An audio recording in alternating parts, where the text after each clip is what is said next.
Disclaimer. What is a fact or statistic that seems fake but is real? Horses kill more people every year in Australia than all the other beasties combined. Everyone thinks it's the spiders and snakes that'll get you, but it's the horses you've really got to watch. Even their fucking horses are poisonous? Not poisonous. Venomous. If you lick it and die, it's poisonous. If it bites you and you die, it's venomous. Instructions unclear, bit horse. In English, the color orange was named after the fruit. Before that, orange was just considered a shade of red. That's why gingers are called redheads. It's also why robins can be called robin redbreasts. Similarly, purple didn't exist as a name for the color for a long time, which is why red onions and red cabbages are called red. There are plenty of languages where green and purple are shades of blue and red, respectively. Japanese, for instance. There is a word for green, but you talk about blue traffic lights and blue apples instead of green. Oranges were originally called sinaphels, Chinese apples, in Old English because that was where they were thought to come from, and the color orange was red gold. After the Spanish Reconquista, the English started importing them from Spain in much greater numbers, and people borrowed the French name them pomme d'orange, orange apples, which was derived from their Arabic name naranj. At roughly the same time, the word became used for the color as well. There's also a region in France called Orange, whose name evolved independently of the color or the fruit and gave its name to the House of Orange, who ruled the Netherlands and occasionally the UK, and who took orange as their royal color, which is why religious extremists in bowler hats wear orange sashes while indulging in sectarian violence in Belfast. More strangely, carrots used to be purple, but an orange variety was bred to honor the Dutch monarchy, and it became so popular it replaced the purple type. Fun orange facts. It took us more time to go from bronze swords to iron swords than it did for us to go from iron swords to nuclear weapons. And now we sit here and a war can be totally depersonalized. Some soldier starts his rocket launcher, enters a target coordinate, and a rocket costing as much as lifelong social security for a few families precisely turns a building over 100 kilometers away into rubble. This is all supervised by football-sized drones with high-resolution cameras, which allows the impact to be recorded and shared with millions of people cheering or booing depending on which faction they support. What will happen within the next decades? I saw a scale model of the Earth, Moon, and Sun in a museum. The Sun was about the size of a basketball, and the Earth was on the opposite side of the room, the size of a small marble, I'd guess about 30 meters away. The Moon was the size of a tiny pinhead, about 10 centimeters away from the Earth. On this scale, the nearest star to Earth, Proxima Centauri, wouldn't be in the same building, or even in the same city. It would be 10,000 kilometers away. And that's just one star, the nearest one to us, in a galaxy containing billions of stars, which is just one of billions of galaxies. The scale of the universe really is mind-bogglingly big. Far bigger than we can begin to comprehend. Our planet, when compared to our Sun, is ludicrously small. You could fit about 1.3 million Earths inside the Sun. Our Sun is a yellow dwarf-type star. In stellar terms, it's pretty minor. Aldebaran is a red giant-type star. You could fit about 86,000 of our suns inside Aldebaran. That's approximately 111.8 billion Earths. Betelgeuse is a red supergiant star. You could fit around 1 million suns inside Betelgeuse. That's 1.3 trillion Earths. We're not done yet. VY Canis Majoris is a red hypergiant star. 3.2 billion suns can fit inside Canis Majoris. That means you could fit 416 quadrillion Earths inside there. I could go on. VY Canis Majoris is far from the largest known star in our galaxy, and there's likely to be far larger stars out there that we've not discovered yet. The scale of the universe and how tiny and insignificant we are in it is staggering. Look again at that dot. That's here. That's home. That's us. On it, everyone you love, everyone you know, everyone you ever heard of, every human being who ever was, lived out their lives. The aggregate of our joy and suffering, thousands of confident religions, ideologies, and economic doctrines, every hunter and forager, every hero and coward, every creator and destroyer of civilization, every king and peasant, every young couple in love, every mother and father, hopeful child, inventor and explorer, every teacher of morals, every corrupt politician, every superstar, every supreme leader, every saint and sinner in the history of our species lived thereon a mote of dust, suspended in a sunbeam. Carl Sagan. Please stop. I cannot have an existential crisis in my cubicle. I find cosmic magnitude calming. I'm on both sides. One hand, it's like, holy shit. We really are nothing in the grand scheme of things. I need to make the best of this life. On the other hand, we are nothing in the grand scheme. We will most likely, as a species, never leave this solar system. Even if we do, it will mean nothing to anything that currently exists. Our entire history so far on this planet is less than a blink to the universe. Spooky. If we manage to survive a few more great filters, given humanity's nature over the last 250,000 years, I'd argue us leaving the solar system isn't a possibility, it's an inevitability.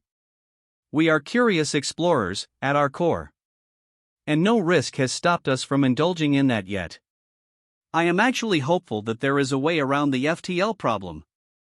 I know it is highly unlikely, given the nature of information propagation and the speed of light, but concepts like the Alcubierre drive give me so much hope. We live closer in time to Tyrannosaurus rex than the T-Rex did to the Stegosaurus. The thing that fucked me up was realizing that trilobites, which are an entire class of animals unto themselves, like mammals or reptiles, and these beings were not just extinct before the first dinosaurs existed, they were even fossilized before then. Meaning that any trilobite, which is a very common type of fossil that can be found at most shops that sell them, has existed in fossil form for longer than the entirety of the existence of the dinosaurs up until now. But wait, there's more. Because the reason I picked trilobites specifically is not just that they are such a common fossil, though it is related to it. Because there's a reason they're so common today. Trilobites were around for 270 million years before they went extinct. For reference, the first dinosaurs emerged 230 million years ago. Meaning that trilobites, which were already fossils by the time the first dinosaurs showed up, were around for longer than the time from when the first dinosaurs emerged to the present day. We as humans cannot even begin to comprehend such lengths of time. What I am comprehending is there were billions of giant trilobites all around the planet when it was probably a wildly different environment. Yes, but also all things considered, we don't know a whole lot about what life was like at that point in history. A lot of stuff just doesn't fossilize at all. It's entirely possible, even probable, that we have no record of large parts of the ecosystem that the trilobites lived in. They could have been intelligent. Or they might have had Reddit. Trilobedit. After the British made head protection mandatory in World War I, the amount of head wounds increased. It's due to they were no longer Kia, but only a head wound. This sort of happened in World War II but with planes. Planes were coming back with bullet holes and banged up, so originally they planned to reinforce those areas.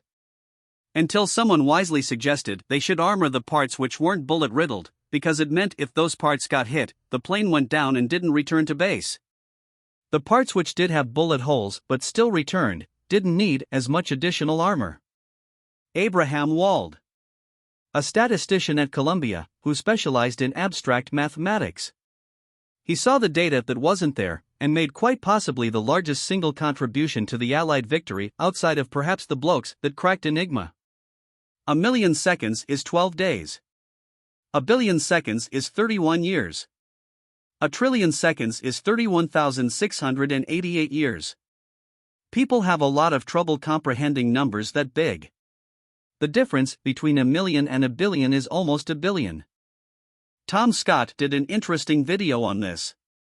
He drove the distance of $1 million if you put $1 bills side to side. He was still in the car park. Then he drove to make 1B. He was driving for about 2 hours and traveled over 100 miles. If you ran a full marathon and got paid $1 million per step, by the time you reached the finish line you'd have about $30 or $40 billion, less than a fifth of what Elon Musk is worth. I often think about that when I go out for a run. By the time I've even put my keys back in my pocket, I'd already have enough money to live in luxury for the rest of my life. Before I've run past my next door neighbor's house, I'm worth tens of millions, and by the time I reach the end of my street, I've got vast, intergenerational wealth beyond my wildest dreams. But to join the ranks of the world's wealthiest billionaires, I'd have to keep running for hours on end. A marathon is 26 miles, and we would only have a fifth. For some reason, this one hits home. I stood up and counted the steps from my sofa to my front door. I'd have 14 million for about 10 yards. 26 miles would only get me to within a fifth of their wealth. Jesus. The good old what's the difference between a millionaire and a billionaire? Roughly $1 billion. The Oxford University in England existed centuries before the rise and fall of the Aztec civilization. Centuries before even the indigenous Maori first arrived on New Zealand. I'll be honest, of all the facts here, that one actually highly impressed me. That's absolutely insane. Continents move at the same rate that fingernails grow. Which is also the same rate that the moon is receding from the Earth. Interesting. And a bit worrying, maybe. But that's a future gen problem. Assuming no outside influence, the moon will never escape the Earth. In about 50 billion years, the tidal forces between the moon and the Earth will balance out, at which point the moon will reach its maximum orbit distance, with an orbital period of 47 days, and the Earth's rotation will have slowed to 47 days. At which point only one side of the Earth will face the moon.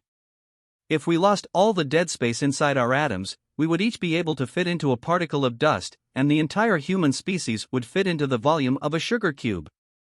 Don't try this at home, or anywhere else for that matter. Especially near a horse or a cup of coffee.